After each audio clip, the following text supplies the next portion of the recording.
leaves, we're covered in them, and we're gonna do something about it.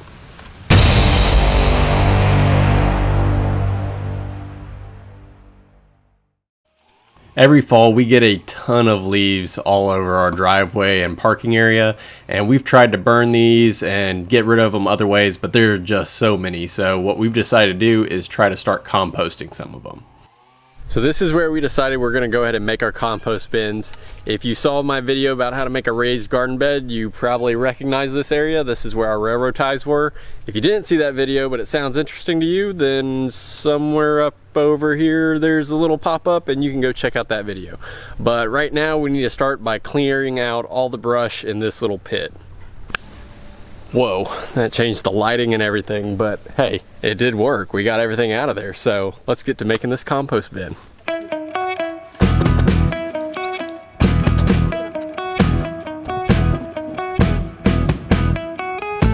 So our original plan was to have 3 bays for this compost bin. 2 would be to flip the compost between them, and the other was going to be to hold leaves. We realized we had so much space in this area we were going to make this that we would just make 2 bays for the compost to be flopped between the 2, and then we would just pile all the leaves on the other side of this area. Now this design is really simple. It's all made out of 4x4s and cedar fence pickets. To make all the posts I used 4x4x10s and cut them in half, making 1 foot in the ground and 4 feet sticking out of the ground. I didn't concrete these in place, mostly because we may decide to move this later on. So I just packed them in tight, and really the rigidity that's going to be given to it by all the fence pickets screwed into the frame is going to hold it in place just fine. Now each bay will easily be accessed from the front, but what we did do is we designed this to have a removable wall between each bay. That way it would save the effort of trying to flip the pile over. And if you look right here on this post, you'll see a groove that was cut for that removable fence to slide down into the middle. Now I cut these grooves using a dado stack on my table saw. There's a lot of other ways you could cut this groove, making a dado using a router or a single blade or whatnot. But probably the easiest way to accomplish this same groove is by just using 2 2x4s and a fence picket.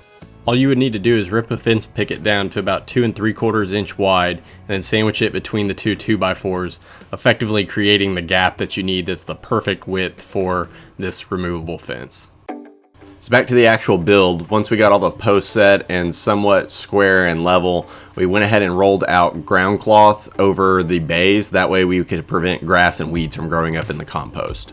The main reason we're doing this is because we don't want the seeds from that grass or weeds that could grow up in the compost to actually get in the compost, and then you use it in a garden bed and now you have weeds growing in your garden. Another thing to consider would be putting hardware cloth or some sort of wire mesh on the bottom, as well as putting a face on the front of these bays if you have any problems with rodents that would potentially get into your compost piles. We haven't had a big issue with rodents around here, so we're foregoing that and just doing this ground cloth. But if we start discovering there are rodents, then we'll change our design. Putting the fence pickets in just required 2 screws on each end of the picket. We designed our bays to be 6 foot by 6 foot, so we didn't have to cut down the fence pickets any. We spaced them about 2 inches, which was the width of this level, so we just used it to gap each one.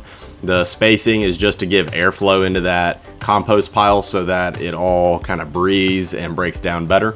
As far as leveling goes, we went ahead and made sure all the boards on the sides were level, but then the boards on the back, since this land was sloped here, we just followed the grade of the land. Now we chose to use the fence pickets because it looks a little nicer, but you could have easily done this just using some wire mesh for the sides.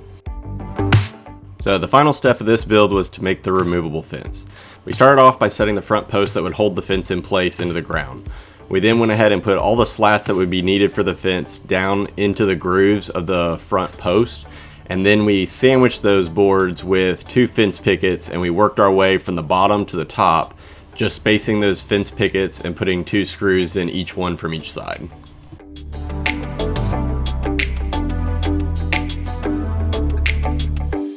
I then just used a circular saw to cut the tops of those side support pieces that all the pickets were sandwiched between, flush with the top of the fence, and that made a nice flat surface to mount the top cap that would be used to mount the latch hardware to.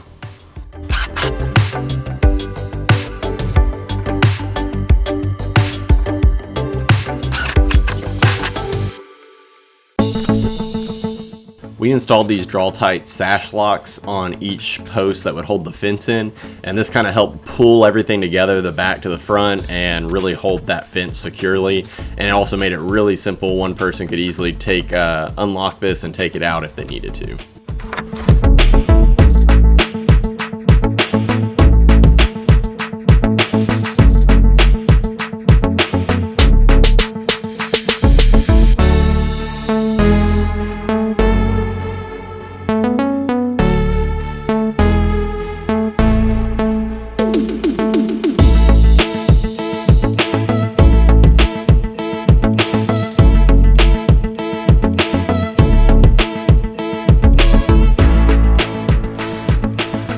Let me just add that this is not the end-all be-all solution to our leaf problem. This is just giving us something to do with the majority of our leaves rather than burning them all or discarding them in some way.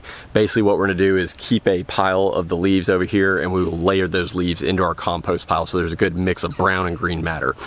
I'm not going to go into the specifics of how to compost. This is going to be our first time composting actually, but there are plenty of videos on YouTube for you to go learn how to compost if you're into that. If you like this video, click the like button, subscribe to my channel, and until next time, take a chance and compost something.